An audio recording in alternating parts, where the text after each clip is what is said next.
कदीम सल्तनत ज़रनगार में बादशाह शाह कादिर की हुकूमत थी।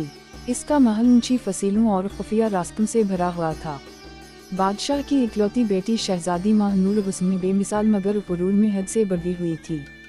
वो आम इंसान को अपने कदमों की खाक भी ना समझती। महल में एक खादिम था, आदिल, खामोश, बावफा और राजदार। बहुत कम लोग जानते थे कि आदिल को महल के पोशीदा रास्तों, खुफिया दरवाज़ों और शाही आदत का गैर मामूली इल्म था। यही बात चंद दरबारियों को खटकती थी। हर जुमेरात शहजादी बाजार की सैर को जाती। वो सफ़ेद घोड़े पर सवार होती और आदिल इसके साथ नंगे पांव पैदल चलता। बाजार में लोग झुक जाते, मगर शहजादी की आंखों में गुरूर के सिवा कुछ ना होता। एक दिन बाजार में एक बूढ़ा फकीर आदिल के करीब आकर सरगोशी में बोला, बेटा, महल में तुम्हारी जिंदगी खतरे में है, आंखें खुली रखना। आदिल चौंक गया मगर खामोश रहा। चंद दिन बाद बाजार ही में डाकुओं का हमला हुआ। शोर मच गया, घोड़ा बदका, शहजादी गिरने ही वाली थी कि आदिल ने उसे बचा लिया। इस लम्हे किसी ने दूर से तीर चलाया जो आदिल के कंधे को चरता हुआ गुजर गया। तीर डाकुओं का नहीं था, वो शाही निशान वाला था। ये बात सिर्फ आदिल समझ गया। इस रात आदिल को महल के एक खुफिया दरवाजे से बुलाया गया। एक नकाबपोश शख्स ने कहा, अगर जिंदा रहना चाहते हो तो शहजादी से दूर रहो। इधर शहजादी के दिल में गुरूर पिघल चुका था। वो आदिल के जख्मों को देखकर रातों को सोने लगी थी।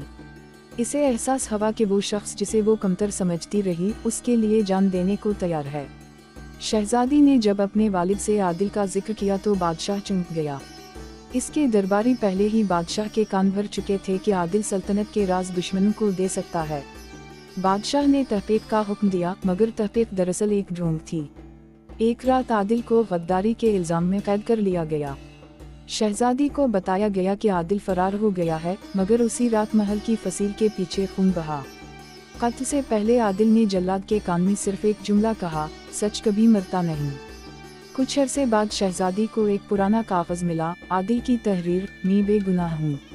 असल गद्दार महल के अंदर है।